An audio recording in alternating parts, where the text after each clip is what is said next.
CIA cat spy. In the middle of the Cold War, paranoia could make even the smartest people believe in strange ideas. But few government projects were as bizarre or as real as the CIA's attempt to turn cats into spies.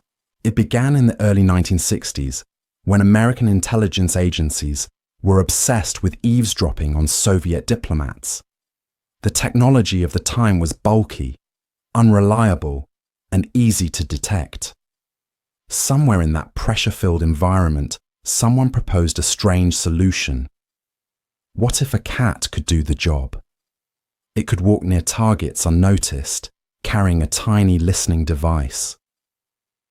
Under a classified operation known as Acoustic Kitty, the CIA's Office of Technical Services surgically implanted microphones into a cat's ear canal, a transmitter at the base of its skull, and ran a thin wire through its fur. They trained the animal to approach people and sit quietly near them. The goal was to record conversations from park benches, embassy gardens, or anywhere diplomats might speak freely. The first mission was meant to be historic. The cat was released near the Soviet embassy in Washington, D.C. Moments later, it was struck and killed by a taxi. The project had cost roughly $20 million. After years of testing and failure, the CIA quietly shut the program down. Official records, later declassified, confirmed that the idea had not only been real, it had been seriously funded and pursued. Today, Operation Acoustic Kitty is remembered as one of the strangest moments in espionage history. A story so ridiculous it sounds like satire, yet came straight from official US intelligence files. It's a reminder that during the Cold War, even the most powerful agencies sometimes mistook desperation for innovation, and a living creature for a tool of war. The gay bomb. In 1994, deep inside a US Air Force research lab in Ohio, scientists were asked to think creatively, perhaps too creatively, about how to win wars without killing anyone. What followed was one of the strangest official proposals in military history: a gay bomb. The document, obtained years later through the Freedom of Information Act, described a non-lethal chemical weapon that would alter the behavior of enemy soldiers. The idea was simple, at least on paper. Disperse powerful aphrodisiac chemicals over enemy positions to make soldiers sexually attracted to one another, disrupting unit cohesion and morale. The memo explained that the weapon could cause widespread homosexual behavior and therefore embarrass enemy personnel. It wasn't satire, it wasn't a hoax. The proposal came from the Air Force's Wright Laboratory, which was seriously exploring unconventional psychochemical weapons, substances designed to confuse, disorient, or humiliate rather than kill. Alongside the so-called gay bomb were ideas for bad breath bombs and chemicals to attract swarms of angry wasps toward targets. When the plan was revealed in 2005 by the Sunshine Project, a watchdog group, it sparked disbelief and ridicule. Yet the documents were authentic. They showed that the military had formally requested $7.5 million to develop these love chemicals, viewing them as potential tools of psychological warfare. Of course, the project never left the planning stage. No such bomb was ever built or tested, and the notion of using pheromones to manipulate human attraction was scientifically absurd. Still, it happened, on official letterhead, paid for by real tax dollars. In the long history of military innovation, the gay bomb remains a quiet emblem of Cold War absurdity, proof that when fear and imagination collide, even the world's most powerful armies can dream up weapons that belong more in comedy than combat. North Korea kidnapped Japanese. For years, it sounded like the kind of rumor people whispered on dark corners of the coast. Stories of Japanese citizens who vanished without a trace. supposedly kidnapped by North Korean agents. It was too strange, too cinematic to be true, until it was. The disappearances began quietly in the late 1970s. Young couples, students, and even teenagers went missing along Japan's western shores. Police reports offered no answers. Some families suspected foul play. Others believed their loved ones had run away. But as the cases multiplied, a strange pattern emerged. Nearly all had vanished near the Sea of Japan, directly across from North Korea. By the 1980s, whispers of abductions had become a public theory. North Korea denied everything, calling it slander. Still, the stories persisted. Former fishermen in Japan claimed to have seen suspicious vessels at night. In South Korea, defectors told journalists that Japan's missing citizens were being held in secret compounds, teaching North Korean spies Japanese language and customs so they could pass as locals.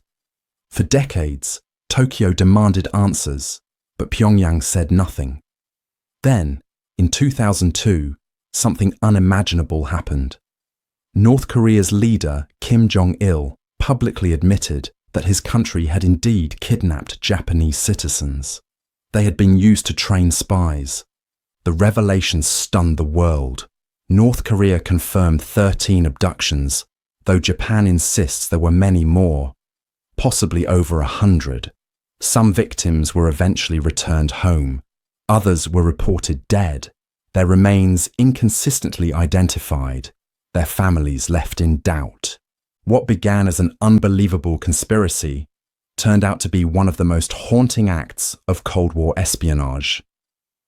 In the end, the truth was simple and devastating. An entire government had stolen people, not for ransom or politics, but for language lessons.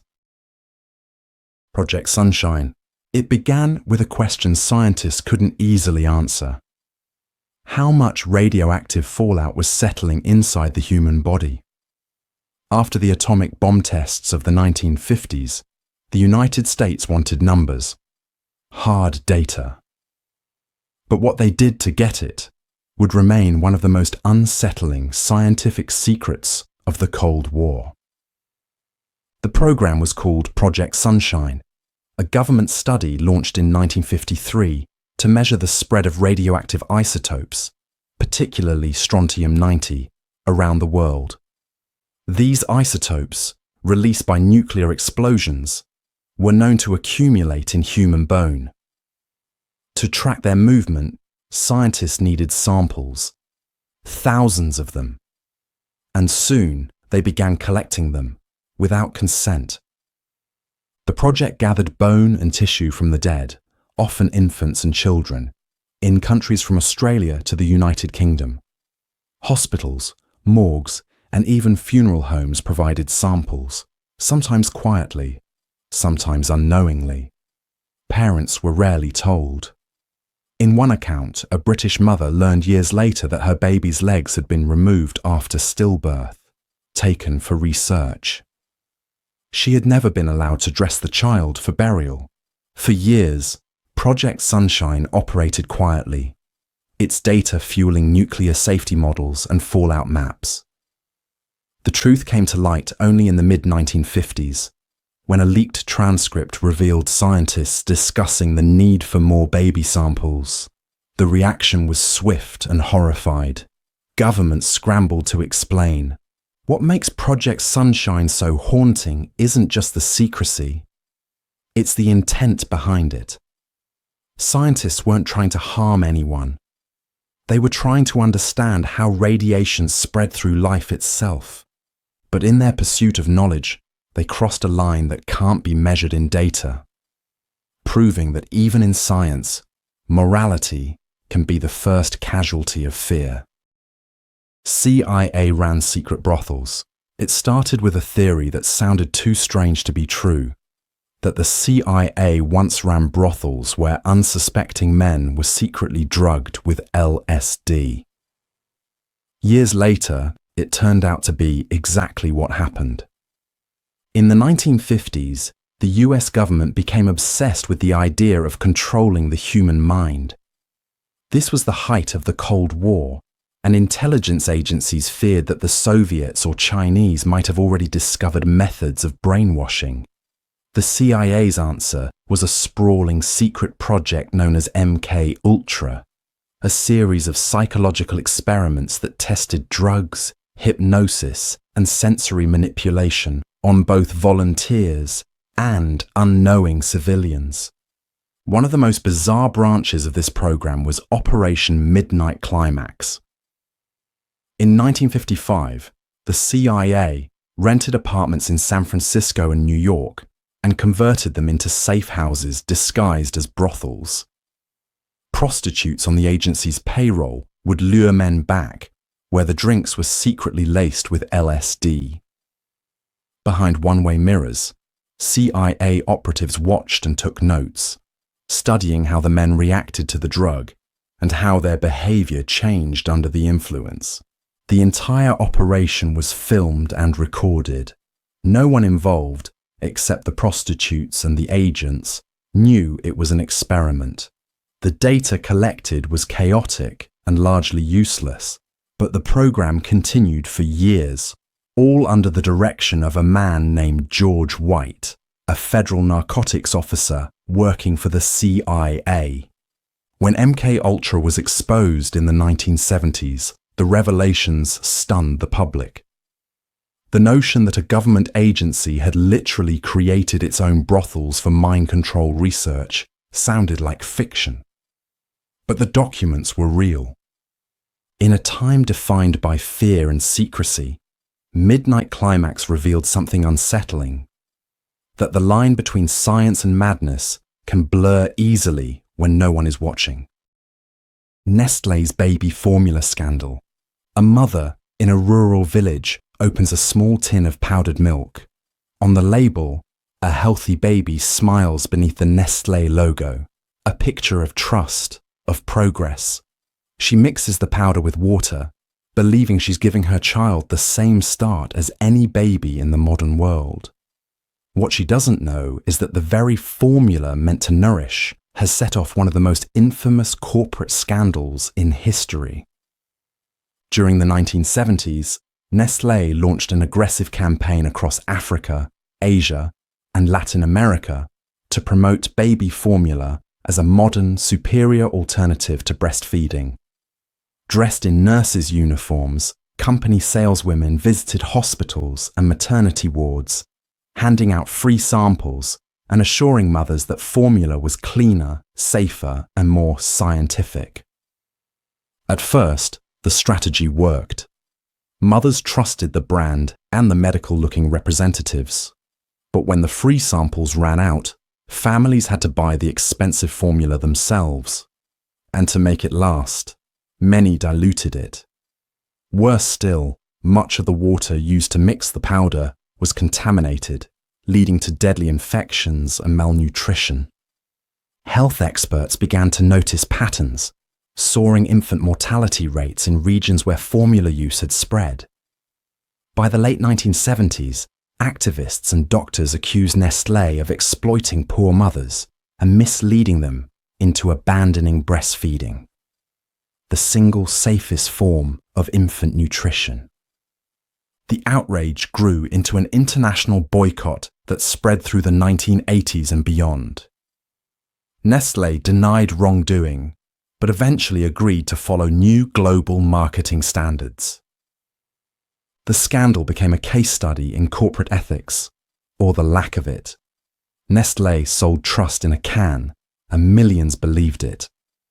But behind that smiling baby was a bitter truth. Profit had been mistaken for progress. Operation Gladio. A bomb explodes in a crowded Italian train station. Dozens die. Panic spreads. The newspapers blame communists, and the government vows to restore order. But years later, investigators uncover something disturbing. The attack wasn't the work of left-wing radicals at all. It was part of a secret Western intelligence network, quietly shaping Europe from the shadows. Its name was Operation Gladio. After World War II, the United States and NATO feared a Soviet invasion of Western Europe. To prepare, they created secret, stay-behind armies, resistance networks that could fight behind enemy lines if the Soviets ever invaded. These networks were hidden in plain sight, armed with weapons caches, radio systems, and quiet cooperation from Western intelligence agencies. But as the Cold War dragged on, the mission evolved.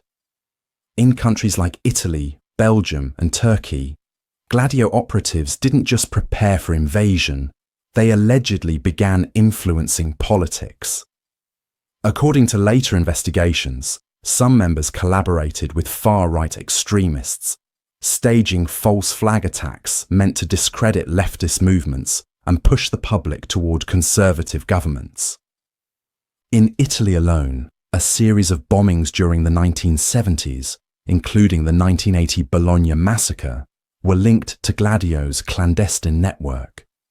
When the Italian Prime Minister finally revealed its existence in 1990, the country was stunned.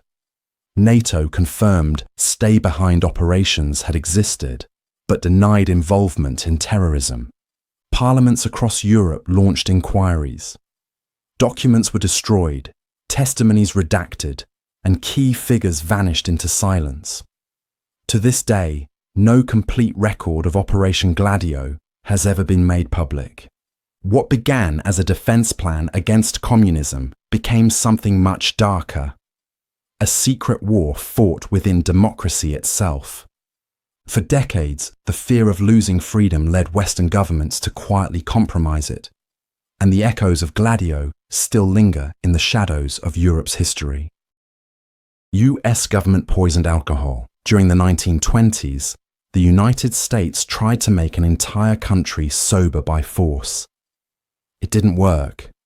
People kept drinking, only now they were breaking the law to do it. But what few realized at the time was that the government's frustration with bootleggers would lead to one of the deadliest social experiments in American history. When Prohibition began in 1920, alcohol was banned, but industrial alcohol, the kind used in factories, cleaning products, and fuel, was still legal. Criminals discovered they could steal, redistill, and sell it as drinkable liquor. In response, the US government took a drastic step. It ordered manufacturers to add toxic chemicals like methyl alcohol, kerosene, and chloroform to make the supply undrinkable. The plan was simple: poison the product, stop the drinking. But people kept drinking anyway. Bootleggers rarely removed the toxins, and many didn't care. By 1926, hospital wards in New York were overflowing with victims of poisoned liquor. Some went blind. Others died in agony. That year alone, more than 700 New Yorkers were killed by tainted alcohol. Nationwide, the toll climbed into the thousands. The policy, quietly approved by the US Treasury Department, continued for years. Officials defended it as a necessary deterrent. Critics called it government murder. The New York City medical examiner at the time, Charles Norris, publicly condemned the program, saying, "The government knows it is poisoning drinkers, yet it continues." When Prohibition ended in 1933, the poisoning stopped, but the legacy lingered, a moral crusade that had crossed a terrible line. In trying to save the country from alcohol, the government ended up killing the very people it claimed to protect. A century later, it remains one of the darkest and most absurd chapters in America's war on vice. It was the early 1980s, a time of medical breakthroughs and a time of fear. HIV had only just been discovered, and doctors were struggling to understand how it spread. But one company, trusted around the world, would soon become the center of one of the most horrifying medical scandals in modern history. Bayer, a pharmaceutical giant, was producing a life-saving product called Factor VIII, a clotting agent used by people with haemophilia. The treatment was made from pooled human blood, thousands of donations mixed together before being processed. At the time, there was no test for HIV. When the virus entered the blood supply, it spread quickly through products like this one. By 1984, scientists and regulators knew the risk. Bayer developed a new heat-treated version of Factor VIII that killed the virus. But there was a problem. The company still had large stocks of the old, untreated medicine. Instead of destroying it, internal memos later revealed that Bayer's subsidiary Cutter Biological continued selling the older product overseas, to Asia and Latin America, even after pulling it from the US market. Thousands of patients were infected. In Japan, Hong Kong, France, and Argentina, families began noticing the same pattern. Young haemophiliacs suddenly testing positive for HIV. Lawsuits and investigations followed. Bayer eventually paid settlements but never admitted wrongdoing, insisting it had followed the standards of the time. The scandal became public in the 1990s, when declassified documents confirmed what many feared. Profit had been placed above lives. For a company known for aspirin, the revelation was surreal, a symbol of how corporate caution can become corporate cruelty. In medicine, mistakes can cost lives. But in this case, the mistake wasn't in science, it was in conscience. The monster study. In 1939, inside a quiet orphanage in Davenport, Iowa, a group of children sat across from researchers who told them how they spoke was wrong. Their voices trembled, their confidence faded, and over time, many began to stutter. What they didn't know was that they were the subjects of a secret psychological experiment. One so cruel that decades later, it would be called the monster study. It began with good intentions. Wendell Johnson, a speech pathologist at the University of Iowa, wanted to understand how stuttering developed. His theory was radical for the time, that stuttering wasn't born from physical defects, but from anxiety and negative reinforcement. To test it, his graduate student Mary Tudor carried out an experiment that crossed every ethical line imaginable. 22 orphan children were split into groups. Half were praised for their speech, told they were strong, articulate, and intelligent. The others were told the opposite, that their speech was poor, their voices broken, their words flawed. None of the children had stuttered before. But soon, the verbal abuse took effect.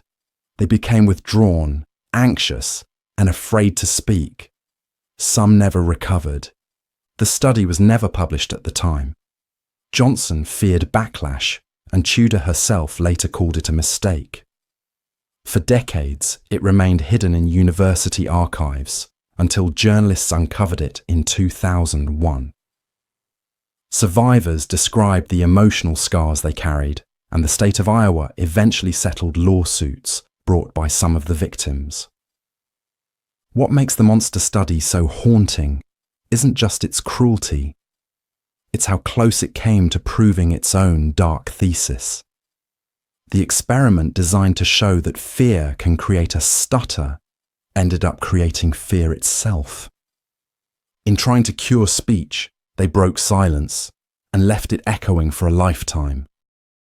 Operation Northwoods, a polished conference table, an American flag, and a stack of documents stamped top secret. Somewhere in the Pentagon, 1962. A group of generals sits in silence as a plan is presented, one that would frame their own country for acts of terror. The name on the folder reads, Operation Northwoods. It was a time when paranoia ruled policy. The Soviet Union had aligned with Fidel Castro's Cuba, and the US military was desperate to remove him from power. Diplomatic pressure hadn't worked, So the Joint Chiefs of Staff proposed something drastic, a blueprint to trick the American public into supporting war. The plan outlined a series of staged events designed to look like Cuban aggression. US ships could be blown up in the Caribbean. Passenger planes could be hijacked or destroyed and blamed on Cuban forces. Even fabricated funerals and fake news stories were considered. The objective was clear: create outrage, then use it to justify an invasion. Every detail was meticulously planned. The only thing missing was approval. When the proposal reached Secretary of Defense Robert McNamara and President John F. Kennedy, they refused to authorize it. Kennedy, by some accounts, was disturbed by how calmly his generals had discussed attacking their own citizens. For decades, the plan remained hidden, whispered about in conspiracy circles, dismissed as impossible. Then, in the 1990s, declassified documents confirmed it was real. Operation Northwoods had been drafted, reviewed, and signed by top military leaders. It never happened, but it could have. The idea that a democratic government would consider manufacturing tragedy to start a war feels unthinkable. Yet there it was, written, approved, and filed away. Proof that sometimes the wildest conspiracies are simply the ones we were never meant to read. Operation Paperclip. The Second World War ended in 1945, but for the United States, another race had just begun. A race not for land or power, but for minds. Hidden behind the public celebration of victory was a secret operation that would bring hundreds of Nazi scientists to America. Its name sounded harmless: Operation Paperclip. At the war's end, Allied forces discovered vast troves of German research in rocketry, aeronautics, chemistry, and medicine, far beyond anything the West possessed. But many of the scientists behind these breakthroughs were members of the Nazi Party, some directly involved in war crimes. The US government faced a choice: punish them or use them. In 1945, President Truman authorized a classified program to recruit German scientists before the Soviets could. It was a Cold War logic: intelligence over ethics. The operation got its name from the paperclips attached to the scientists' files, marking those who were to be secretly approved despite their Nazi pasts. Among them was Werner von Braun, an SS officer and lead engineer of the V-2 rocket, a weapon that had rained down on London and killed thousands. Within a decade, he was living in Alabama, working for NASA's predecessor, and later became the chief architect of the Saturn V rocket that sent humans to the moon. More than 1,600 German scientists, engineers, and doctors were brought to the US under paperclip. Their wartime affiliations were often rewritten, sanitized, or erased entirely. Many received citizenship, awards, and prestigious posts in government and industry. It's a story that blurs the line between victory and compromise. America didn't just defeat Nazism, it quietly absorbed part of it. Operation Paperclip remains one of history's strangest bargains, a deal where morality was traded for progress, and the past was literally paperclipped shut. The CIA trafficked drugs. A hot summer day in Los Angeles, 1984. Street corners hum with life. The music, the heat, the haze. But something else is spreading too. Something invisible at first. A new form of a dangerous substance. Within months, whole neighborhoods begin to unravel. The product is cheap, the supply endless. And quietly, a rumor starts to circulate that this isn't an accident at all. That someone, somewhere, is letting it happen. For years, that rumor lived on the edges of conversation. It was too unbelievable that the CIA America's own spy agency, could be connected to traffickers. But the trail didn't start in Los Angeles. It started thousands of miles away in the jungles of Central America. During the 1980s, the United States was secretly funding Nicaraguan rebel forces called the Contras, who were fighting a socialist government aligned with the Soviet Union. Congress had outlawed direct military support. So, to keep the operation alive, money had to come from somewhere else. Through weapons deals, and as later investigations revealed, through money from illegal trade. In 1996, journalist Gary Webb uncovered that traffickers tied to the Contras had smuggled large amounts of illegal substances into the US, fueling a public health crisis. The profits, he reported, were quietly funneled to fund the CIA-backed rebels. The agency denied it. Webb was discredited. His career never recovered. But 2 years later, a CIA Inspector General's report admitted what Webb had claimed. The agency knew its allies were involved in the trade and allowed it to continue. No grand conspiracy, no secret lab, just bureaucracy and silence, the kind that destroys lives without ever pulling a trigger. The CIA didn't sell the product. It just made sure the people who did could keep the war going. And for many Americans, that was betrayal enough. The fruit machine. During the Cold War, Canada became gripped by a strange kind of fear, not of bombs or spies, but of its own people. The government believed that homosexual employees posed a national security threat. The reasoning was simple and cruel. If someone hid their sexuality, foreign agents could blackmail them. And so, a mission began to find and remove them. At Carleton University in Ottawa, psychologist Dr. Frank Robert Wake was given the task. His idea would become one of the most absurd inventions in modern history, a device that could supposedly detect if someone was gay. It came to be known as the fruit machine. The machine worked by showing subjects erotic images, while sensors measured how their bodies reacted. A camera tracked the dilation of their pupils. Other instruments monitored their pulse, sweat, and breathing. The theory was that these tiny changes would expose hidden attraction. Civil servants, soldiers, and even students were tested. Many lost jobs, reputations, or security clearances based on the results of this so-called science. The irony, of course, is that the machine didn't actually work.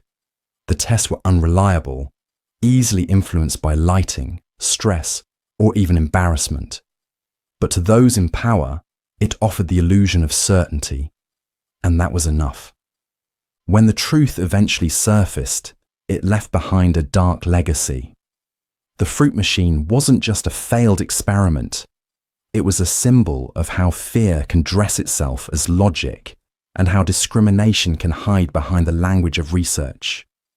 Years later, Canada apologized. But the story still lingers as a quiet warning. The moment a nation starts trying to measure identity with machines, it stops understanding what it means to be human. The US tested radiation on citizens, a hospital room, a clipboard, a patient who thinks they're getting better. That's how many of these stories began, quietly and without permission. From the 1940s through the 1970s, the US government conducted hundreds of secret radiation experiments on its own citizens. The goal was to study how radiation affected the human body, information deemed critical in the nuclear age. But the people being studied didn't know they were part of an experiment. They were soldiers, hospital patients, expectant mothers, and even children. At the height of the Cold War, fear drove science into moral grey zones. In one case, patients in hospitals were injected with plutonium and uranium to study how their bodies processed it. They were told it was treatment. At Vanderbilt University, pregnant women were given what they believed were vitamin drinks. In reality, the shakes contained radioactive iron. In Massachusetts, young boys at a school for the mentally disabled were fed oatmeal laced with radioactive tracers under the guise of a nutrition program sponsored by a cereal company. Even entire neighborhoods were used. In cities like St. Louis, radioactive materials were secretly released into the air to study how fallout might spread in an attack. The people living there had no idea. For decades, these experiments remained buried in classified reports. It wasn't until the 1990s that declassified documents and whistleblower accounts revealed the truth. Public outrage followed, and in 1995, President Bill Clinton issued a formal apology to the victims and their families. The scientists said they were serving progress, protecting the nation, advancing knowledge. But what they left behind was a legacy of betrayal. It turned out the real danger of the nuclear age wasn't just the bomb itself. It was the quiet willingness to experiment with humanity in its shadow. The business plot. The year was 1933, and America was on its knees. The Great Depression had gutted the economy, leaving millions without work and faith in the government at an all-time low. Wall Street was furious at President Franklin D. Roosevelt's New Deal policies, which promised to rein in corporate power and redistribute wealth. Behind closed doors, some of the country's most influential businessmen began to whisper about taking matters into their own hands. That whisper grew into something darker, a plan to overthrow the President of the United States.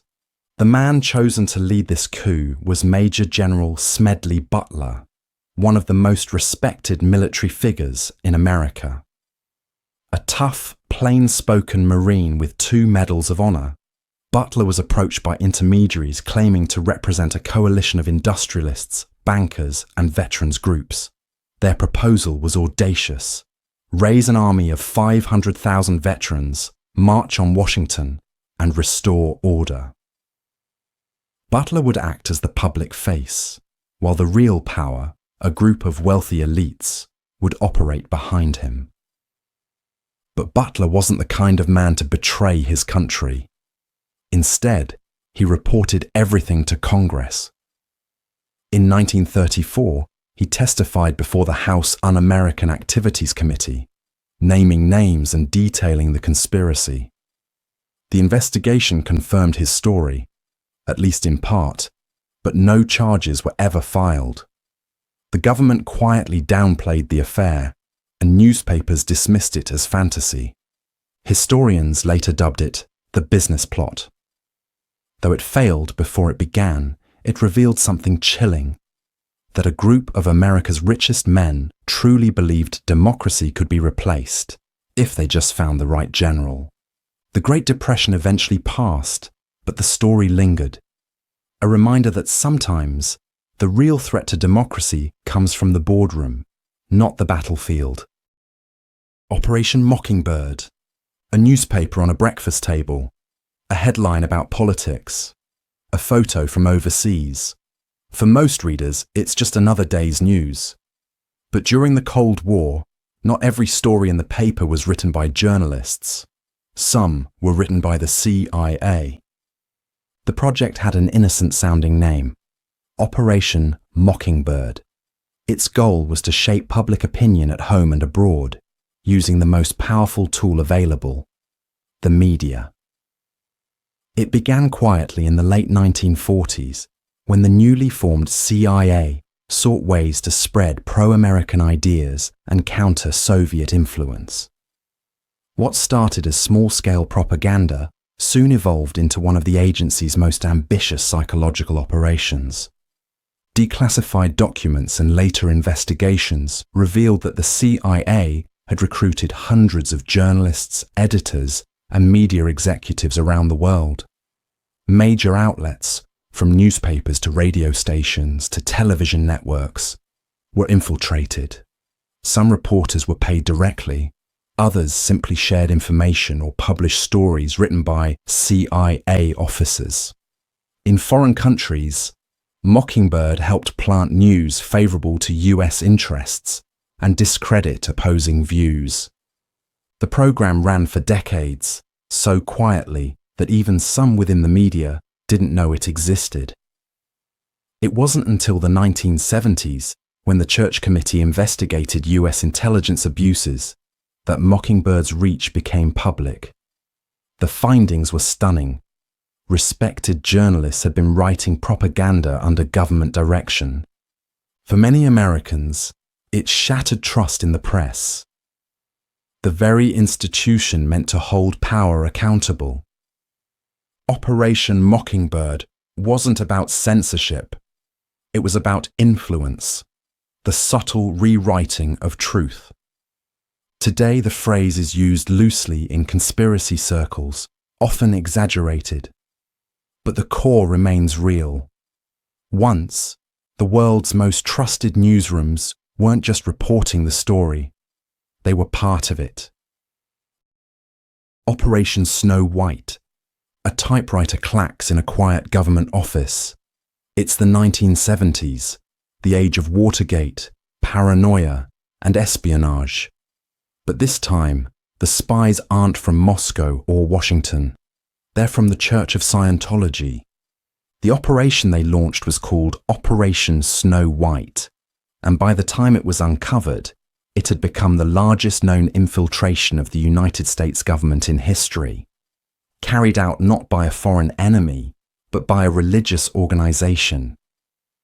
At its core, Scientology believed the US government was conspiring against it.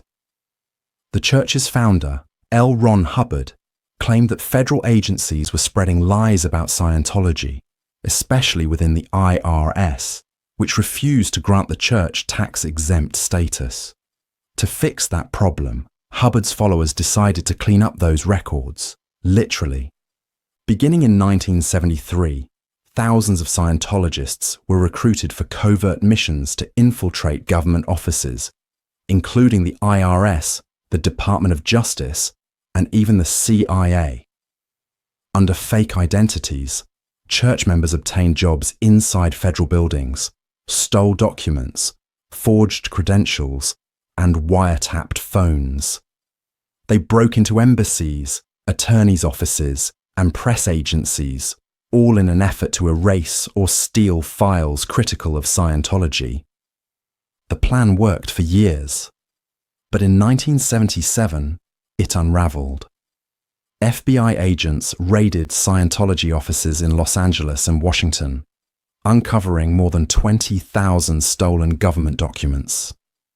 11 high-ranking Scientologists, including Hubbard's wife, Mary Sue Hubbard, were convicted of conspiracy and theft of government property. The church called it a misunderstanding.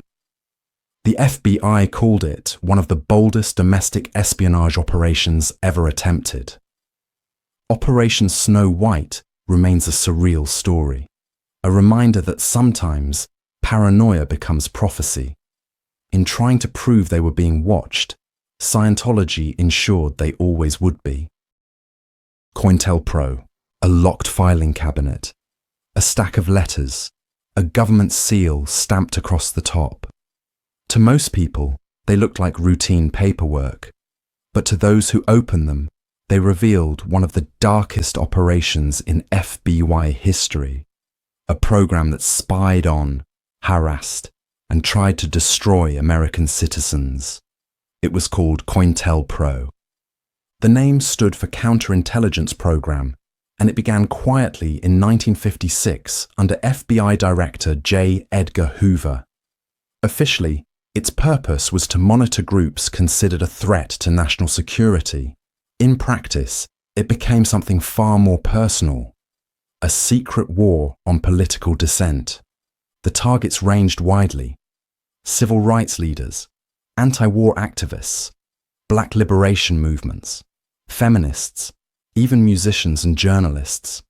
The FBI used wiretaps, forged letters, blackmail, and planted rumors. They infiltrated organizations like the Black Panther Party, the Southern Christian Leadership Conference, and even Martin Luther King Jr. himself. Hoover saw King as a dangerous radical. In one infamous case, agents mailed him an anonymous letter urging him to take his own life, a psychological attack designed to break him. For years, these operations stayed hidden behind locked doors and sealed files. That changed in 1971, when a group of anti-war activists broke into an FBI office in Media, Pennsylvania. They stole classified documents and sent them to the press. Among them was the word COINTELPRO. Public outrage followed. Congressional hearings confirmed the program's existence and revealed its scope. Decades of illegal surveillance, disinformation, and sabotage, all justified in the name of security. COINTELPRO was officially shut down in 1971, but its shadow never disappeared. It's a reminder that the line between protection and persecution can blur easily, especially when a government starts treating its critics as enemies. The Tuskegee Syphilis Study, a small town in Alabama, red dirt roads, wooden porches, and the promise of free medical care. For hundreds of poor black men living in Tuskegee in the 1930s, that promise seemed like a lifeline. What they didn't know was that it would become one of the most infamous betrayals in American history. In 1932, the US Public Health Service launched what it called the Tuskegee Study of Untreated Syphilis in the Negro Male. The goal, according to officials, was to observe how syphilis progressed naturally in the human body. The subjects, about 600 men, mostly sharecroppers, were told they were receiving treatment for bad blood, a vague local term for various illnesses. In reality, they weren't being treated at all. Even after penicillin became a known and effective cure in the 1940s, the doctors withheld it. Instead, they continued the study, letting men die, go blind, or pass the disease to their wives and children. Autopsies were arranged in advance. All of it done in the name of science. The experiment continued for 40 years, hidden behind bureaucratic language and official forms. It wasn't until 1972, when a whistleblower leaked the story to the press, that the truth came out. The public was horrified. The study was shut down, lawsuits were filed, and the US government finally admitted its role. Decades later, President Bill Clinton issued a formal apology to the surviving participants and their families, calling it deeply, profoundly, morally wrong. The Tuskegee study wasn't a conspiracy theory. It was a conspiracy fact. An entire community had been used as lab subjects by their own government. What began as medical research ended as a warning. Sometimes, the most dangerous experiment is the one hidden behind the word trust. The US planned to nuke the moon. On a crisp night in the late 1950s, Americans looked up at the sky and saw something unsettling. A Soviet satellite gliding silently overhead. It was called Sputnik, and it wasn't just a machine. It was a message.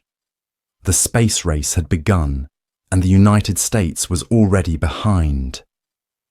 In the halls of the US Air Force, panic met imagination. How could they prove American superiority in space? The answer, at least to some, was simple: blow up the moon. The plan was real. Codenamed Project A119, it was developed in secret in 1958 by the US Air Force, in partnership with the Illinois Institute of Technology. The proposal called for detonating a nuclear bomb on the surface of the moon, not as a weapon, but as a demonstration. The flash, visible from Earth, would show the world that America's technology could reach anywhere, even the heavens. Scientists, including a young Carl Sagan, were involved in the theoretical modeling of the explosion's visibility and dust plume. but the risks were staggering. Even a small miscalculation could send radioactive material toward Earth. And as public awareness of nuclear testing grew, officials quietly shelved the plan. The reasoning shifted from intimidation to inspiration. Instead of nuking the moon, the US decided to visit it. Project A119 remained classified for decades, dismissed as rumor until declassified documents confirmed its existence in the late 1990s.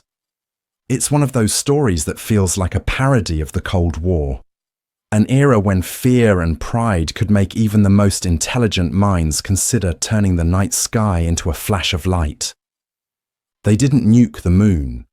They settled for planting a flag instead, proof that sometimes humanity chooses spectacle without destruction. Operation Coldrow, a stretch of cold grey water off the coast of Scotland. In the summer of 1952, a small Royal Navy ship drifts near the Isle of Lewis. On deck, British scientists prepare to release invisible clouds of bacteria, not to attack an enemy, but to study how deadly they might be. The project was called Operation Cauldron, and for decades, no one outside the military knew it had ever happened. The early 1950s were an anxious time. The Cold War was new, and so was the idea of biological warfare. Britain's scientists wanted to know how germs could spread in battle, and how to defend against them. The solution they came up with was both methodical and disturbing. Test live biological agents on animals at sea. Cages filled with monkeys, guinea pigs, and other animals lined the decks of a ship. British researchers released clouds of bacteria, plague, anthrax, and brucellosis, and then waited to see what happened. The wind carried the germs over the animals. Some died. Others were dissected to measure the infection's reach. The tests might have remained a classified footnote, if not for an accident. During one experiment, a fishing trawler sailed unknowingly through a contaminated zone. The ship's crew was tracked in secret for weeks to make sure they didn't spread disease. They never found out what had happened, and were never told. Operation Cauldron was finally declassified decades later, revealing how close Britain had come to creating a real biohazard off its own shores. It wasn't the work of villains, just scientists and soldiers convinced that fear justified the risk. But in hindsight, the name Cauldron feels grimly fitting. A pot of dangerous ideas bubbling quietly in the fog. Operation Sea Spray. A cold fog rolled over San Francisco Bay one September morning in 1950. To most residents, it looked like nothing more than the city's usual mist. What no one knew was that the US Navy had filled that fog with bacteria. The operation was called Sea Spray, part of a series of secret biological warfare tests during the early Cold War. The Navy wanted to know how vulnerable an American city might be to a germ attack, and San Francisco, with its natural fog and dense population, seemed like the perfect test site. Over several days, a Navy ship anchored off the coast released clouds of two bacterial species, Serratia marcescens and Bacillus globigii. Both were believed to be harmless, ideal for simulating biological weapons. The bacteria drifted across the bay, settling over homes, hospitals, and streets. By the Navy's own estimates, nearly every one of San Francisco's 800,000 residents inhaled millions of bacterial particles. Shortly afterward, doctors at Stanford Hospital noticed something unusual, a cluster of rare infections caused by Serratia marcescens. One man, recovering from surgery, died from complications. The connection to the Navy's test wasn't made public at the time, and officials denied any wrongdoing. It wasn't until the 1970s, through congressional hearings and declassified documents, that the truth emerged. Operation Sea Spray was just one of hundreds of similar open-air biological experiments conducted across the United States. The tests were designed to measure dispersion patterns, but they used real microorganisms and real people without consent. The government later acknowledged the experiment, but maintained the bacteria were not known to be dangerous. For San Francisco, it was a chilling revelation, the kind that makes ordinary fog feel a little heavier. After all, it wasn't the enemy testing the city, it was its own navy. MK Ultra. He thought he was just volunteering for a psychology study. A few pills, some observation, maybe a small payment. What he didn't know was that behind the mirror, men from the CIA were taking notes, testing how far the human mind could be pushed before it broke. The project had a name that sounded harmless, even bureaucratic. MK Ultra. Launched in 1953, MK Ultra was born from Cold War fear. American officials were convinced the Soviets and Chinese had discovered new ways to control minds through hypnosis, drugs, or psychological conditioning. The CIA's answer was to experiment before their enemies did. Their goal was chilling, to learn how to manipulate memory, behavior, and even identity. Under the direction of chemist Sidney Gottlieb, the agency's scientists began testing LSD and other hallucinogens on thousands of people, often without their consent. Prisoners, mental hospital patients, soldiers, and unsuspecting civilians became subjects in a sprawling network of secret experiments. Some were drugged and interrogated for days. Others were subjected to sensory deprivation, sleep disruption, or hypnosis. One test site, run by psychiatrist Ewan Cameron in Montreal, carried out what he called psychic driving. Patients seeking treatment for anxiety or depression were kept in drug-induced comas, bombarded with repetitive audio messages, and given massive electroshock therapy. Many never recovered. The CIA even ran safe houses in San Francisco and New York under Operation Midnight Climax, where sex workers lured men to rooms wired for surveillance. Drinks were secretly laced with LSD as agents watched from behind one-way glass. When the truth emerged in the 1970s through congressional investigations, Americans were stunned. The agency had spent 2 decades trying to master mind control and had instead created chaos, trauma, and tragedy. MK Ultra didn't uncover the secrets of the mind, it revealed the dangers of believing you have the right to own one. Big Tobacco lied about cancer. Smoke curls through the air, soft, elegant, harmless. For decades, that was the image. Doctors endorsed it. Actors swore by it. Even athletes appeared in cigarette ads. The idea that smoking could kill you wasn't just dismissed, it was laughed at. And yet, behind that cloud of smoke, the tobacco industry already knew the truth. By the early 1950s, independent researchers had started linking cigarette smoking to lung cancer. The evidence was alarming. In response, the major tobacco companies didn't change their products. They changed their strategy. In 1954, they published a statement called A Frank Statement to Cigarette Smokers. It appeared in newspapers nationwide, signed by every major company. They denied the connection between smoking and disease and promised to fund independent research to find the truth. That research was anything but independent. Internal documents, later made public, revealed a decades-long campaign of deception. Tobacco companies manipulated data, funded friendly scientists, and launched marketing campaigns to cast doubt on medical findings. Their own labs had already confirmed what public health experts were warning. nicotine was addictive and cigarettes caused cancer. But publicly, they denied it all. The strategy was simple: create confusion. Doubt, one memo read, is our product. The longer the debate lasted, the longer people kept smoking.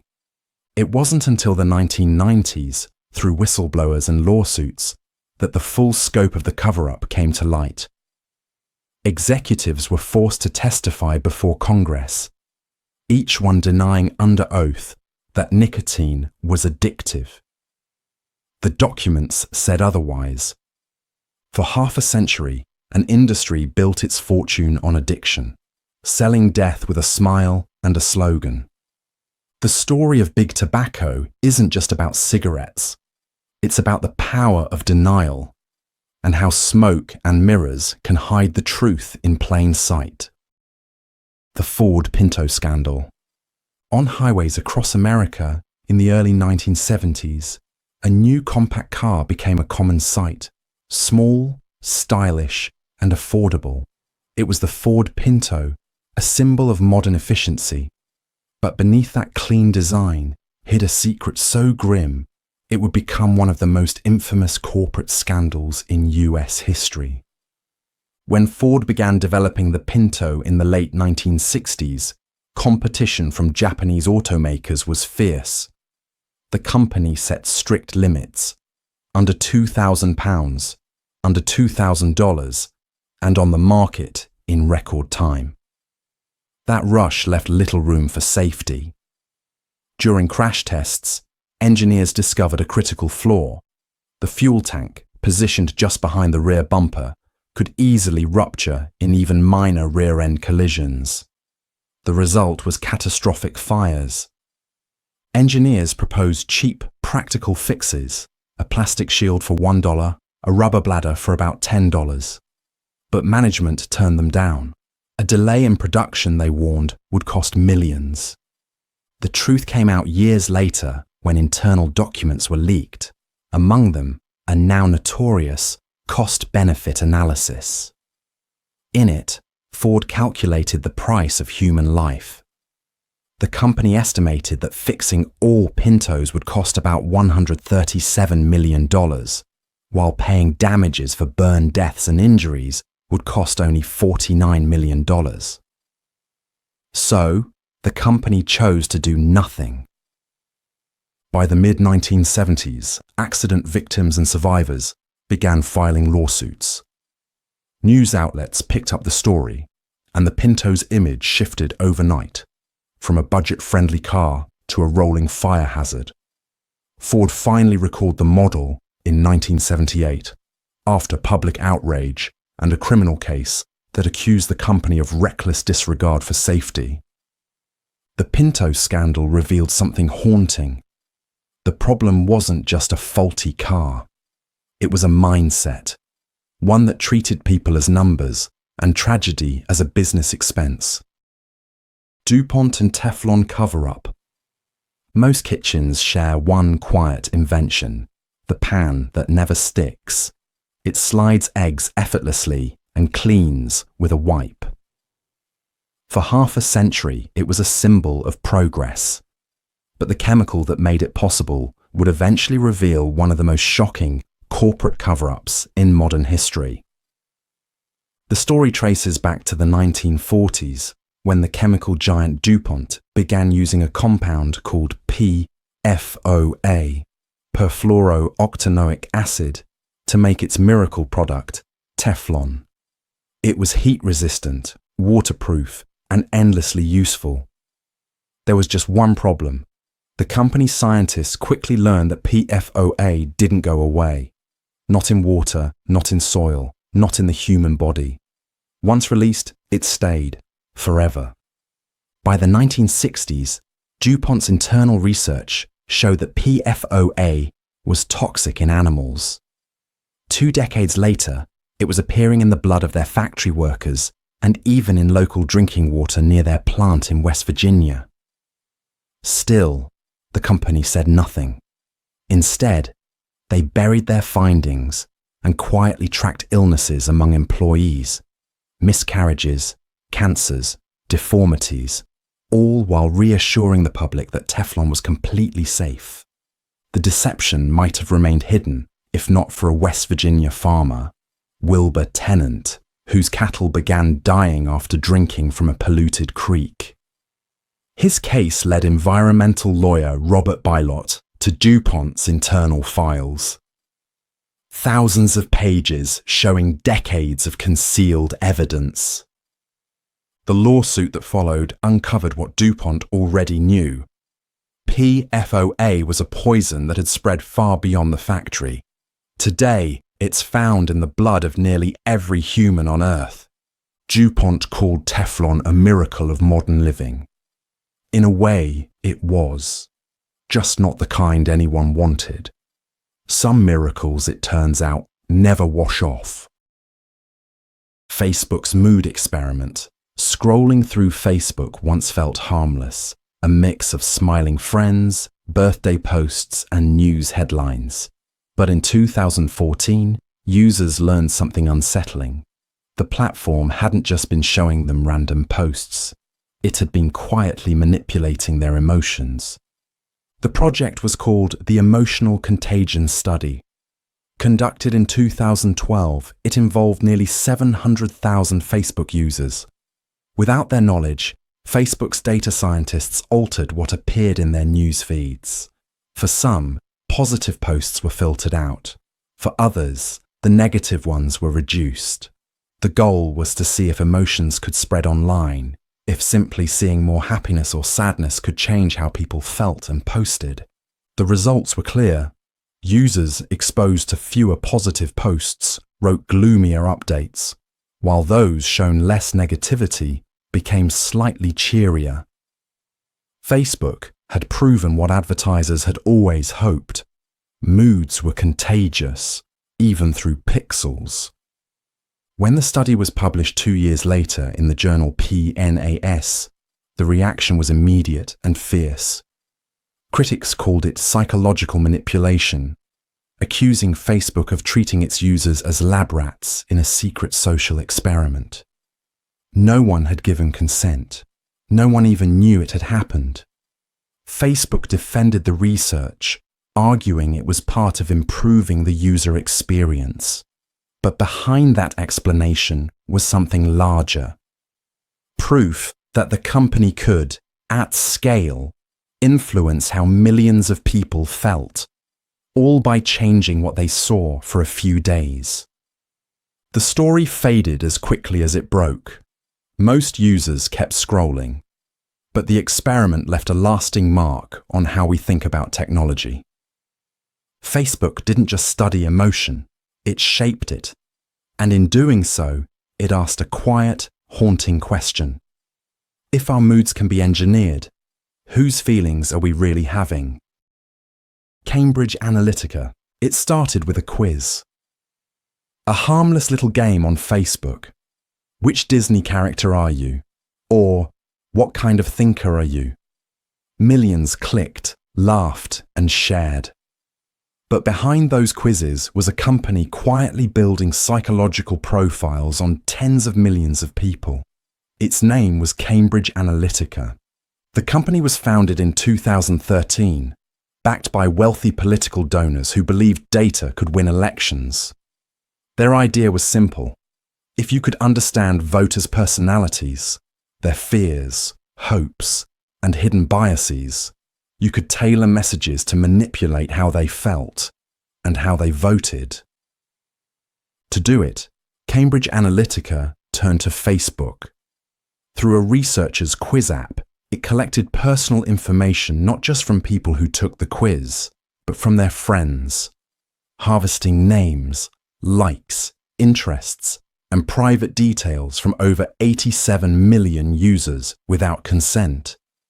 The data was used to build psychographic profiles, predicting how individuals might respond to specific political messages.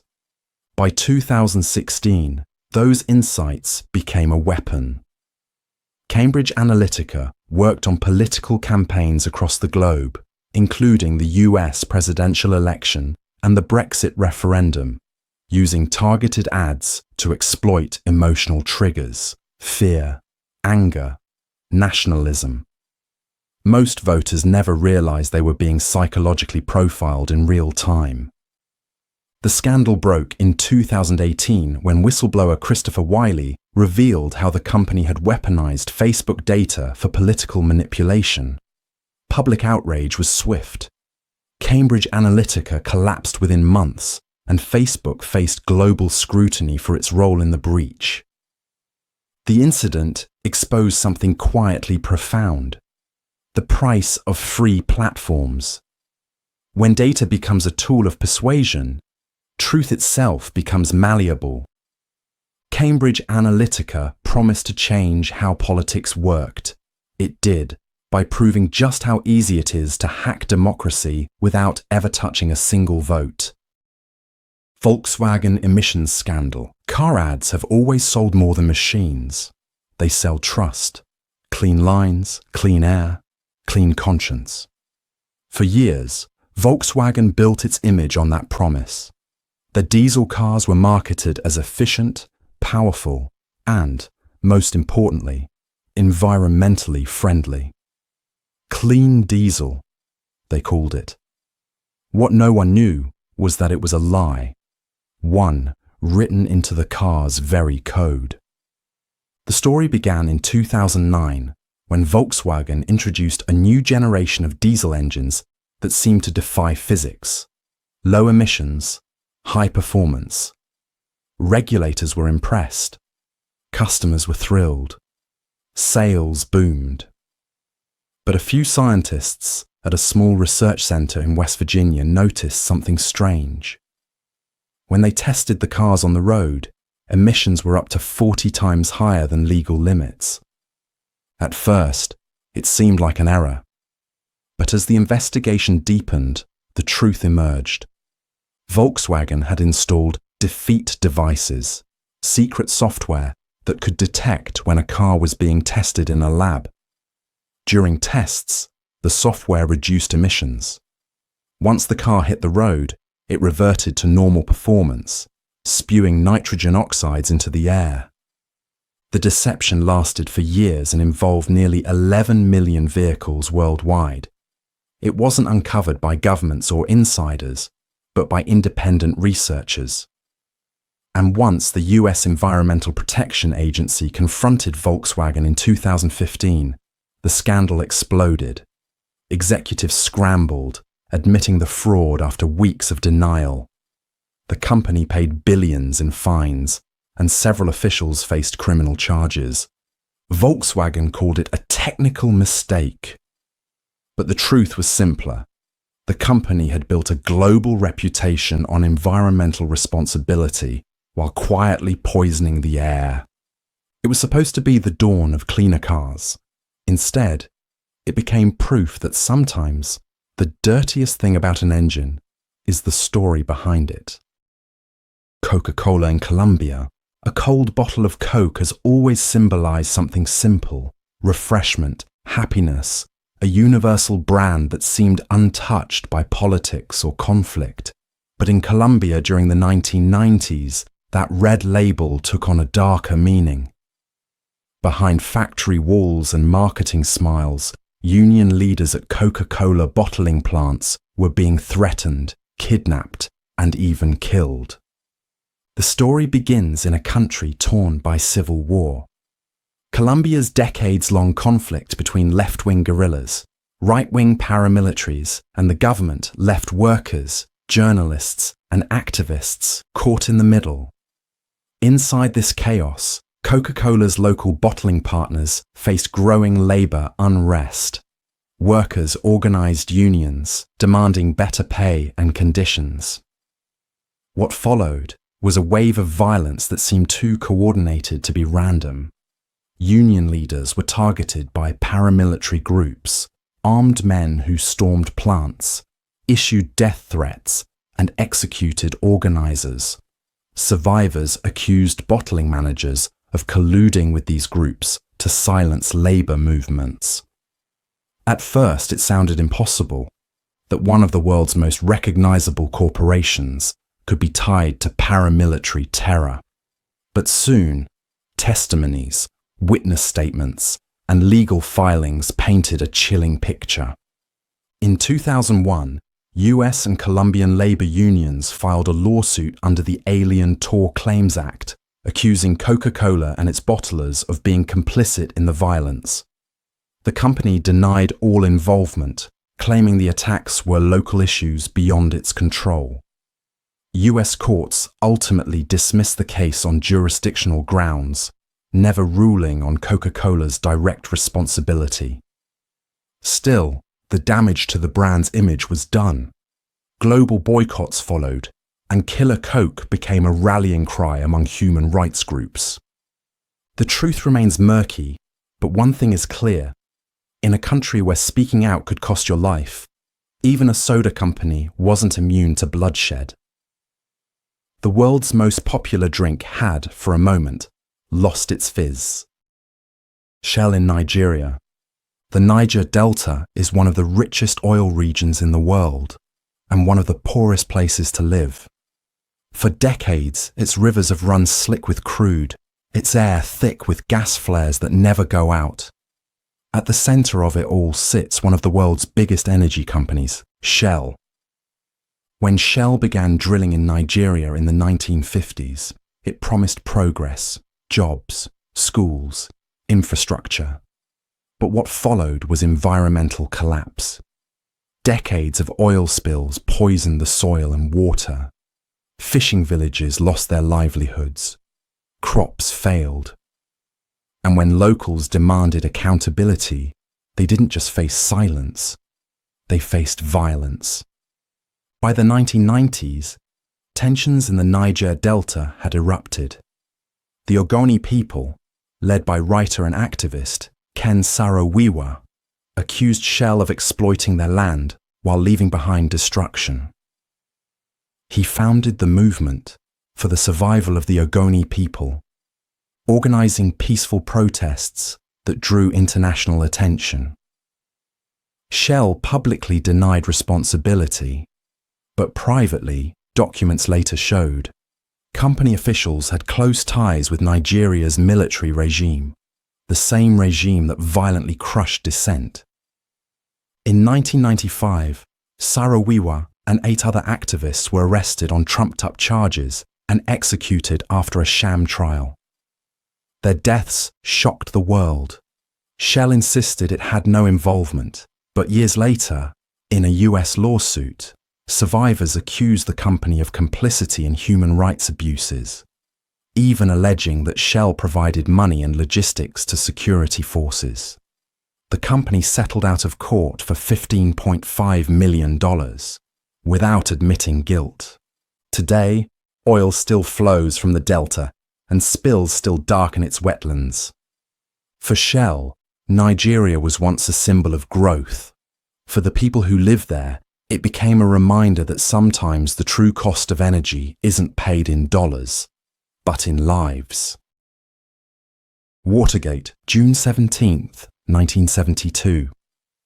Just after midnight, a security guard at the Watergate office complex in Washington, D.C. noticed something odd. Tape covering a door latch. He called the police. Minutes later, 5 men in suits were caught inside the headquarters of the Democratic National Committee, carrying cameras, wiretaps, and crisp $100 bills linked to the Nixon re-election campaign. It seemed small at first, a strange burglary during an election year. No one knew it would bring down a president. At the time, Richard Nixon was running for a second term, obsessed with control and secrecy. Inside the White House, he had created a covert team called the Plumbers, tasked with stopping leaks and discrediting opponents. The break-in at Watergate was part of that plan, an attempt to gather political intelligence. When the burglars were caught, the White House denied any connection. But 2 young reporters at the Washington Post, Bob Woodward and Carl Bernstein, began to follow the money. Their stories uncovered a trail of secret funds, hush money, and a campaign of political sabotage that reached deep into the administration. The conspiracy unraveled slowly. Senate hearings, whistleblowers, and a special prosecutor revealed that Nixon had installed a secret taping system in the Oval Office. And those tapes captured everything. In August 1974, facing certain impeachment, Nixon resigned. It was the first time a US president had ever done so. Watergate became more than a scandal. It became shorthand for the corruption of power, proof that paranoia at the top could infect an entire government. What began with a strip of tape on a door ended with the most powerful man in the world forced to admit the truth. The only thing more dangerous than a break-in was getting caught trying to cover it up. NSA mass surveillance. Most people never think twice about sending a text, making a call, or searching something online.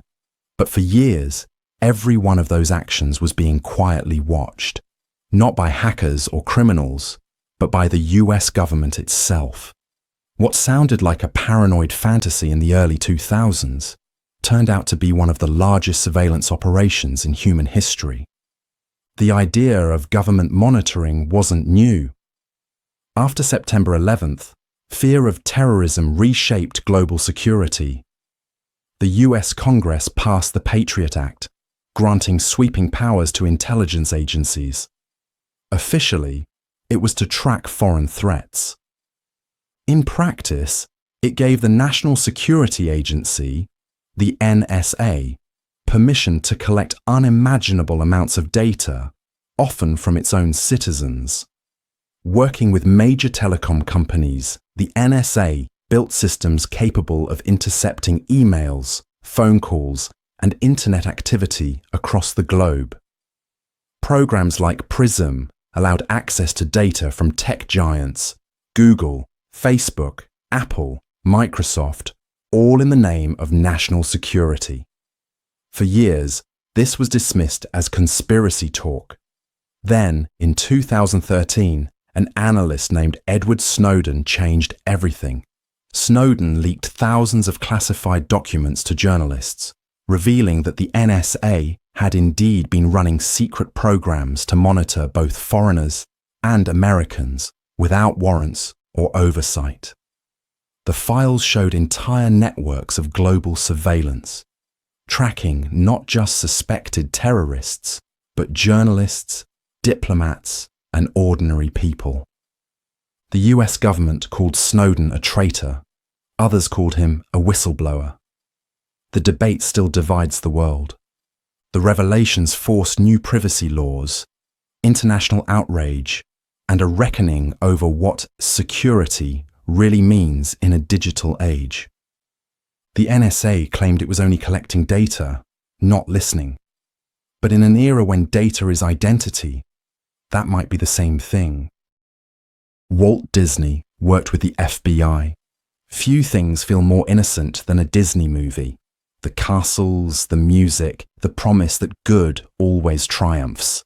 But behind the wholesome image of Walt Disney Studios was a man with powerful friends, including one of the most controversial figures in American history, FBI Director J. Edgar Hoover. The story begins in the 1940s, when Hollywood found itself under suspicion. The government feared communist influence in films, and studios were quietly cooperating with federal investigators. Walt Disney, a staunch anti-communist and one of the first to testify before the House Un-American Activities Committee, offered more than his opinion. He offered his help. Declassified FBI files, released decades later under the Freedom of Information Act, revealed that Disney had been listed as a special agent in charge, contact for the FBI's Los Angeles field office. It wasn't a law enforcement role, but it meant he was trusted, someone who could provide information and access when needed. The collaboration went both ways. In return for his loyalty, Disney worked closely with the Bureau to shape the public image of law enforcement. In the 1950s, the FBI reviewed scripts for episodes of the Mickey Mouse Club and even a proposed Disneyland film about federal agents. Hoover himself toured Disneyland before it opened, ensuring the park projected the right image of American values. Disney's relationship with the FBI wasn't sinister in the spy thriller sense, but it was revealing. A man known for crafting dreams also helped shape a vision of America that fit the Bureau's moral code: patriotic, clean-cut, and obedient. For Walt Disney, fantasy and control were two sides of the same coin, and in his world, even magic required federal approval. Operation Hemisphere. Some conspiracies don't hide in the shadows. They live in the phone records we use every day. For years, the US government has been accused of tracking citizens' calls without warrants. Most of those claims seemed exaggerated. Then came Operation Hemisphere, a surveillance program so vast and secretive that even many law enforcement officials didn't know it existed. It began quietly in the late 1980s as the war on drugs intensified. The government partnered with one of the country's biggest phone companies, AT&T, to create a special database of call records. It wasn't limited to criminals or suspects. It included nearly every call that passed through the company's network. Who called whom, when, and from where. The data stretched back decades, creating a map of communication across the United States and beyond. What made Operation Hemisphere different was who controlled it. Unlike the NSA, which was bound by federal oversight, Hemisphere operated out of AT&T offices, staffed by company employees working alongside drug enforcement agents. They could access trillions of records instantly, often without a warrant. When agents needed information, AT&T analysts would provide it, sometimes within hours, complete with phone patterns, locations, and relationships. The public didn't know it existed until 2013, when the New York Times published leaked documents describing the program. The revelations stunned privacy advocates. Even some prosecutors were unaware they'd been using data from a system that sidestepped traditional legal channels. Officials defended the program as a tool for fighting drug cartels and organized crime. But critics saw something else: a secret surveillance partnership between corporate America and the government. Operation Hemisphere blurred the boundary between public safety and private life. It showed that in the digital age, every connection, every call, is part of someone's map. The Milgram experiment. A man sits in a small Yale laboratory, hand trembling over a row of switches. Each is labelled with a higher voltage, 15, 30, 45, all the way up to 450 volts. A voice from the next room screams in pain. The man hesitates, looks to the researcher beside him, and is calmly told, "The experiment requires that you continue." That scene wasn't from a dystopian film. It was a real psychological experiment conducted in 1961 by Stanley Milgram, a young Yale professor haunted by one question: could ordinary people be led to commit terrible acts simply by following orders? Milgram's experiment was deceptively simple. Participants believed they were helping test memory by administering electric shocks to another volunteer for wrong answers. In reality, no shocks were delivered. The victim was an actor, and the real subject was the person flipping the switches. As the screams grew louder and the actor begged to be released, most people didn't stop. Under the quiet authority of a man in a lab coat, 65% of participants continued to the highest voltage, believing they were delivering potentially lethal shocks. Some laughed nervously, others protested, but nearly all obeyed. When news of the study broke, the public was horrified. Many called it unethical, manipulative, even sadistic. But Milgram insisted his work revealed something vital, that obedience to authority could override morality itself. His findings echoed uncomfortably close to the defense used by Nazi war criminals. "I was just following orders." The Milgram experiment blurred the line between science and cruelty, exposing a truth more unsettling than any conspiracy. Evil doesn't always come from monsters. Sometimes it comes from ordinary people, sitting in bright rooms, doing what they're told, one switch at a time. Stanford Prison Experiment. It began like a game. In August 1971, a group of college students walked into the basement of Stanford University's psychology department, laughing, joking, and curious about what a mock prison experiment would be like. Within 48 hours, the laughter was gone. This was the Stanford Prison Experiment, led by psychologist Philip Zimbardo. The idea was simple. Divide 24 healthy, stable young men into two groups, guards and prisoners, and observe how they adapted to their roles in a simulated jail. The study was supposed to last 2 weeks. It didn't make it past 6 days. The guards were told they could maintain order as they saw fit. No physical violence, but full authority otherwise. Almost immediately, things changed. Guards began enforcing strict rules, waking prisoners in the middle of the night, ordering push-ups, humiliating them. Prisoners rebelled, cried, broke down emotionally. Zimbardo himself, acting as the prison superintendent, became absorbed in the illusion. The line between experiment and reality vanished. What made it so haunting wasn't just how fast it deteriorated.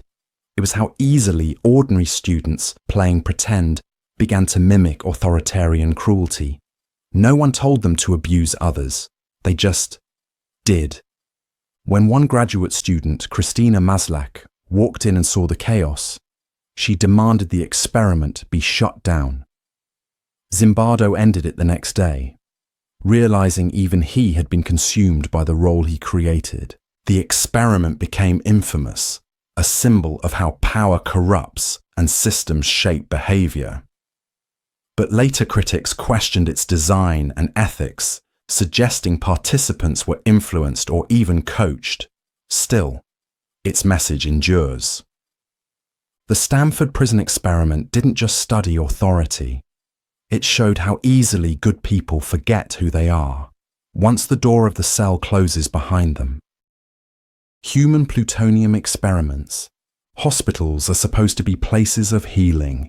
Yet in the years following World War II, a number of American hospitals quietly became sites of something much darker. Experiments that treated patients not as people, but as data points. They were injected with plutonium, one of the deadliest substances on Earth, and told it was medicine. The program began in 1945, at the height of the atomic age. Scientists working under the Manhattan Project had built the bomb, but didn't yet understand what prolonged exposure to radiation might do to the human body. Instead of using animal testing, they decided to use human beings without their consent. 18 hospital patients across the United States, from California to Tennessee, were secretly injected with radioactive plutonium. Some were terminally ill, others had minor conditions. None were told the truth. Doctors carefully recorded how the element moved through their blood, tissues, and bones, tracking the invisible damage as if it were a routine medical study. For decades, the files stayed hidden behind government secrecy. Families never knew what had been done. It wasn't until 1993, when journalist Eileen Wellsome uncovered a trail of classified documents, that the story broke open. Her reporting revealed names, doses, and the staggering indifference behind it all. The resulting scandal forced the US government to admit the truth and apologize. The justification was always the same. national security, scientific necessity, the greater good. But behind those words were ordinary people whose trust was quietly betrayed in the name of progress. The human plutonium experiments weren't a myth or a rumor. They were real, deliberate acts of deception. And they proved something chilling. When science loses its humanity, every discovery comes at a human cost. Project 4.1. The sky over the Marshall Islands glowed brighter than day. On March 1st, 1954, the United States detonated its largest ever nuclear device, Castle Bravo, on Bikini Atoll. The explosion was far more powerful than predicted, sending a cloud of radioactive fallout across the Pacific. Islanders miles away watched what looked like snow falling from the sky. They didn't know it was poison. What followed became known as Project 4.1, a secret medical study to observe the effects of radiation on humans. Officially, it was described as a study of the biological effects of fallout. In reality, it meant tracking the health of the Marshallese people who had been exposed, without their informed consent. When residents of Rongelap and Utrik atolls began developing burns, nausea, and hair loss, the US government airlifted them to hospitals for testing. Doctors took blood, measured radiation levels, and documented every symptom. They called it a humanitarian mission. But the records showed something colder. Scientists were collecting data, not offering cures. For years, the US insisted the exposure had been accidental, but declassified documents later suggested something more unsettling. That the government had known fallout would reach inhabited islands and saw it as a unique research opportunity. Islanders were periodically returned to contaminated areas to monitor recovery. Generations suffered cancers, birth defects, and environmental destruction long after the tests ended. When survivors learned the truth decades later, they called it what it was: human experimentation disguised as aid. The US eventually paid limited compensation, but for many, it came too late. Project 4.1 wasn't an experiment born of malice. It was born of indifference. And sometimes, indifference leaves scars deeper than intent, ones that glow long after the blast has faded. UK's Windrush scandal. He'd lived in Britain since childhood, paid taxes, raised a family, even served in the Royal Air Force. Yet one morning, decades later, a letter arrived saying he wasn't supposed to be there, that he was an illegal immigrant. Within months, his life unraveled. This was the quiet cruelty at the heart of the Windrush scandal. The story begins in 1948, when the ship Empire Windrush docked at Tilbury, carrying hundreds of Caribbean men and women to help rebuild post-war Britain. They were citizens of the Commonwealth, invited to work in hospitals, on buses, in factories. For the next 20 years, thousands more came, shaping British life in ways that endure today. But in 2012, a government policy known as the hostile environment set out to make life impossible for undocumented immigrants. To prove their right to live in the country, people suddenly needed paperwork that many of them never had. Birth certificates, landing cards, decades-old documents, most long gone or, in some cases, deliberately destroyed by the Home Office.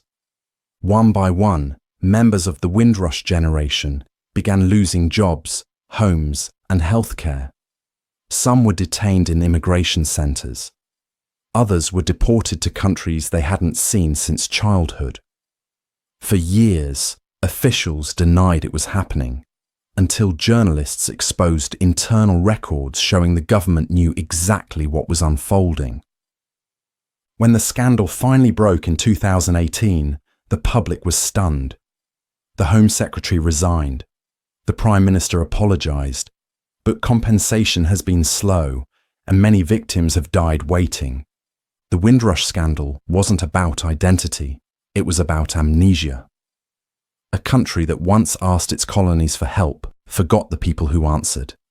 And for those who stayed, citizenship turned out to be something that could be erased with a single missing form. The FIFA bribery scandal. It's the world's most beloved sport, a game that unites billions.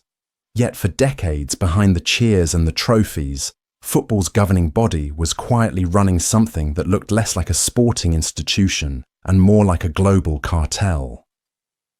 This is the story of FIFA's bribery scandal, a conspiracy so outrageous that for years, people refused to believe it could be true. For much of the 20th century, FIFA presented itself as a guardian of the beautiful game. But beneath the polished image was a web of backroom deals, offshore accounts, and envelopes stuffed with cash. Allegations of corruption had long surrounded World Cup bidding, whispers that votes were bought, tournaments traded, and powerful nations courted through secret payments. Still, FIFA denied everything. That illusion shattered in May 2015 when Swiss police raided a luxury hotel in Zurich at dawn. 7 senior FIFA officials were arrested on charges brought by the US Department of Justice.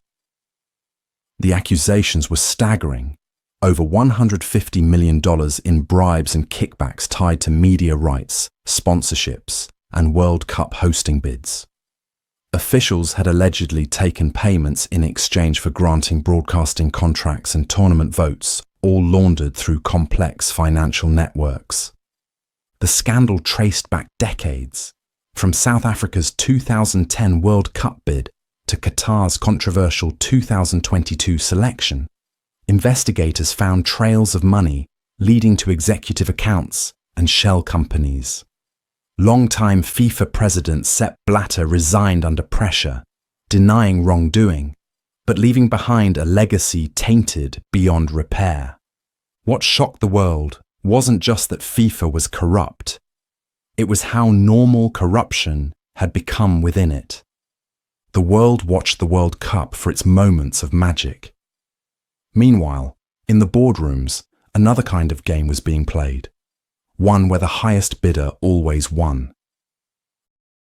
The BCCI scandal. On paper, it was just another international bank, the Bank of Credit and Commerce International, or BCCI. Its ads promised opportunity, unity, and global trust. But behind the polished image, BCCI wasn't a bank at all. It was a maze of shell companies, secret accounts, and shadow clients. A financial empire built on deception. Founded in 1972 by Pakistani financier Aga Hassan Abedi, BCCI grew faster than almost any bank in history. It called itself the world's bank, boasting clients in 78 countries. From the outside, it looked like a success story of globalization. Inside, it was chaos and corruption on a breathtaking scale. By the 1980s, investigators began whispering that BCCI wasn't just laundering money, it was helping governments, intelligence agencies, terrorists, and cartels move it. The CIA, the KGB, and even drug lords like Pablo Escobar allegedly used its services. It handled bribes, funded illegal arms deals, and hid fortunes for dictators. The scandal broke open in 1991, when regulators in multiple countries finally moved in. Auditors discovered billions of dollars missing and records deliberately falsified. BCCI had hidden bad loans, stolen deposits, and forged entire ledgers. US investigators called it the largest banking fraud in world financial history. More than $20 billion vanished. Clients across continents lost everything. Politicians scrambled to distance themselves. And beneath it all, documents showed BCCI's ties to intelligence operations, including covert US funding of Afghan fighters during the Cold War. For years, people had joked that banks were run by criminals. With BCCI, it wasn't a joke. It was the business model. When the bank collapsed, it left behind more than financial wreckage. It exposed how easily the global system could be manipulated, not by hackers or terrorists, but by men in suits who already owned the vault. The Panama Papers. The leak didn't come from a whistleblower's speech or a politician's confession. It came from a quiet message sent to a single journalist. Interested in data? That message would soon unravel one of the biggest financial scandals in history, the Panama Papers. In 2015, an anonymous source contacted reporters at the German newspaper Süddeutsche Zeitung, offering a leak too large to believe: 11.5 million confidential files from a Panamanian law firm called Mossack Fonseca. The documents detailed how the world's richest individuals, corporations, and political leaders secretly moved money through offshore accounts and shell companies to hide their wealth. It wasn't technically illegal to own an offshore company, but what the files revealed went far beyond tax avoidance. They exposed a hidden global system of corruption. World leaders like Vladimir Putin, the Prime Minister of Iceland, and relatives of the Chinese president were linked to networks of secret accounts. Celebrities, billionaires, and even FIFA officials appeared in the data. The record showed how Mossack Fonseca created fake companies, disguised ownership, and helped clients move fortunes away from public scrutiny, and often from justice. To verify the information, the newspaper enlisted the International Consortium of Investigative Journalists, ICIJ. Over 370 reporters from 76 countries worked in secret for a year before publishing their findings in April 2016. The fallout was immediate. Protests erupted, governments launched investigations, and the Icelandic Prime Minister resigned. For years, people suspected that the wealthy played by different rules, that somewhere beyond the reach of ordinary taxes and laws, their money lived untouched. The Panama Papers proved it. When the world saw the truth laid bare, one quiet fact became clear. Corruption doesn't always happen in smoke-filled rooms. Sometimes it's neatly typed on letterhead and hidden in plain sight. Operation Mockery. Sometimes the easiest way to control what people think is to control what they read. That simple truth lay behind one of the CIA's most ambitious and unsettling projects, Operation Mockingbird. During the Cold War, information was power. The Soviet Union had propaganda. The United States had something more subtle, influence. Starting in the late 1940s, the CIA quietly began recruiting journalists, editors, and media executives from some of the world's most respected outlets. The mission was simple: shape the news to serve American interests. Reporters were given access, tips, and sometimes cash. Stories were planted, headlines adjusted, narratives polished to fit US foreign policy goals. Major newspapers like the Washington Post, Time, and the New York Times were said to have journalists who either cooperated knowingly or were fed information through intermediaries. The goal wasn't just to push propaganda abroad, it was to manage public perception at home. For decades, the operation remained a rumor, dismissed as Cold War paranoia. Then, in 1975, the Church Committee, a Senate investigation into CIA activities, uncovered proof of extensive media manipulation. Documents revealed that the agency had dozens of working journalists on its payroll, some even embedded in foreign bureaus to spread disinformation or gather intelligence. The CIA officially claimed to have ended the practice soon after. But the legacy of Operation Mockingbird lingers. It revealed that even the freest press in the world could be quietly bent toward power, not through censorship, but through cooperation. When people talk about fake news today, they often imagine social media algorithms or foreign bots. But Operation Mockingbird proved that long before the internet, the truth itself was already a battleground, and the pen just another instrument of war. Project Blue Book. It started with lights in the sky. In the years after World War II, reports of strange, fast-moving objects began flooding in from across the United States. Pilots, soldiers, and ordinary citizens all describing the same thing: unidentified flying objects. The public called them UFOs. The government called them a national security concern.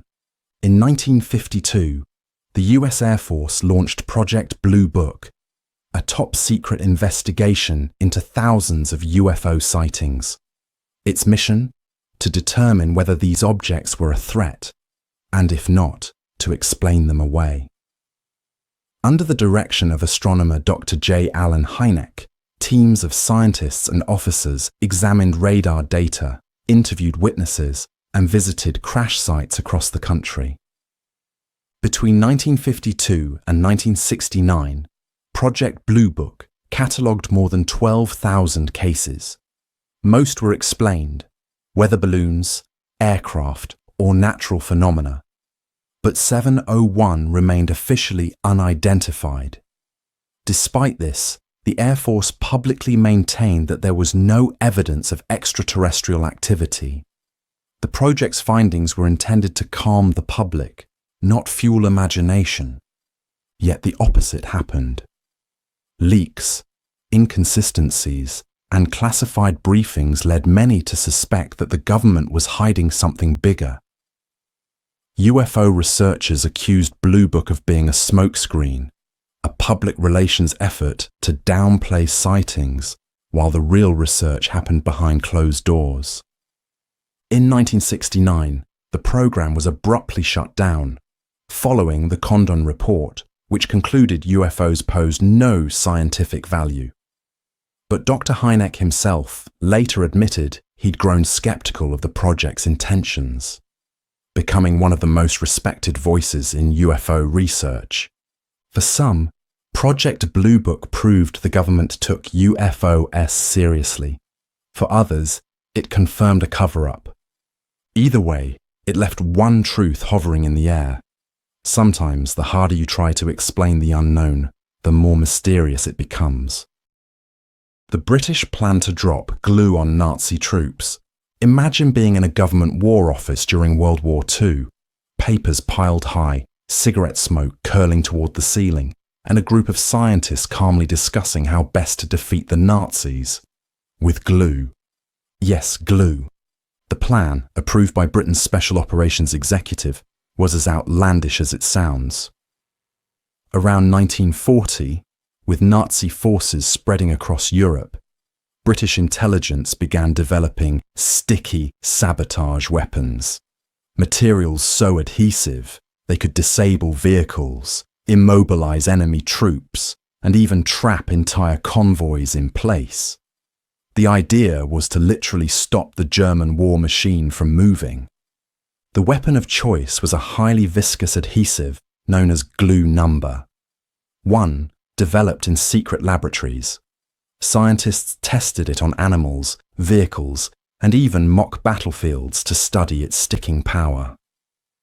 When dropped from aircraft, it was supposed to coat roads, runways, and supply lines, gluing equipment and soldiers in place. Other proposals included smearing it on enemy barracks and fuel dumps, even on Nazi boots. It wasn't just theoretical. Reports suggest small-scale tests were conducted, including one infamous trial in which the glue trapped farm animals and sent an unfortunate cow into a panic. Ultimately, the plan was scrapped. The glue wasn't weatherproof, and pilots feared it would gum up their own aircraft before reaching the target. Yet this bizarre project reveals something profound about wartime innovation and desperation. The same minds that built radar and code breakers were also brainstorming how to glue the enemy to the ground. It's a story that sounds like slapstick science fiction, but it's very real. And somewhere in a British archive, there's a classified memo confirming that, at least for a brief moment in history, someone truly believed that glue could win a world war. The Windscale fire cover-up. A grey October morning in 1957. On the northwest coast of England, a faint plume of smoke rises from the Windscale nuclear plant in Cumbria. To most, it looked like an ordinary day.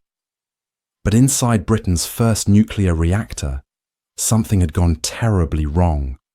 Within hours, the country would face its worst nuclear disaster, one the government would spend decades downplaying. The Windscale reactors, built hastily after World War II, were part of Britain's secret effort to produce plutonium for nuclear weapons. On October 10th, technicians noticed temperatures climbing far beyond normal. One of the graphite cores had caught fire, a nightmare scenario. Workers struggled to control the blaze as radioactive smoke poured into the air. When water hoses failed, one engineer, Tom Tuohy, climbed the reactor tower himself and ordered the core to be flooded. It saved the facility, and likely much of northern England, from destruction. But what followed was not heroism celebrated, but silence. The government immediately imposed secrecy. Publicly, officials called it a minor incident. Privately, they knew radioactive iodine and polonium had drifted across the countryside, contaminating milk and farmland. Thousands of gallons of milk were quietly destroyed. No evacuation was ever ordered. For years, the full scale of the disaster was hidden. It wasn't until the late 1970s, after declassified reports and health studies surfaced, that the truth emerged. Dozens of plant workers had been exposed to dangerous radiation levels, and the fallout likely caused hundreds of cancer cases over the following decades. Windscale was later renamed Sellafield, as if a new name could erase its history. The fire burned for 3 days. The cover-up lasted for 30 years. In the end, Windscale wasn't just a nuclear failure. It was a lesson in how silence can be more toxic than smoke. The UK planned to weaponize weather. Rain was once seen as a miracle. By the mid-20th century, it became something governments tried to control. In post-war Britain, scientists and military planners began exploring a radical idea: that weather itself could become a weapon. The goal wasn't lightning bolts or hurricanes, but something far subtler: rain on command. If they could make it pour over enemy territory, they could flood supply lines, ruin harvests, or simply cause chaos without firing a shot. It started innocently enough. In 1952, the UK launched Operation Cumulus, a cloud seeding experiment using aircraft to spray silver iodide into clouds. The hope was to trigger artificial rainfall. But shortly after one of these tests over southern England, disaster struck. A flash flood in the small town of Lynmouth killed 35 people and destroyed hundreds of homes. Locals began to whisper that the government had caused it. The military denied any link, but documents later showed the experiments had taken place days before the tragedy. Though officials insisted it was coincidence, the event cast a long shadow over weather modification research. Behind closed doors, however, the experiments continued, evolving into classified Cold War programs to study how cloud seeding might affect agriculture, radar systems, and potentially warfare. Decades later, when records were declassified, the truth became clear. The UK had indeed tried to manipulate weather on a national scale. It wasn't fantasy. It was science with dangerous ambitions. The notion of playing God with the sky faded from public view, but the legacy of those experiments lingers. Every time a storm feels strangely deliberate, people wonder if nature is still entirely natural.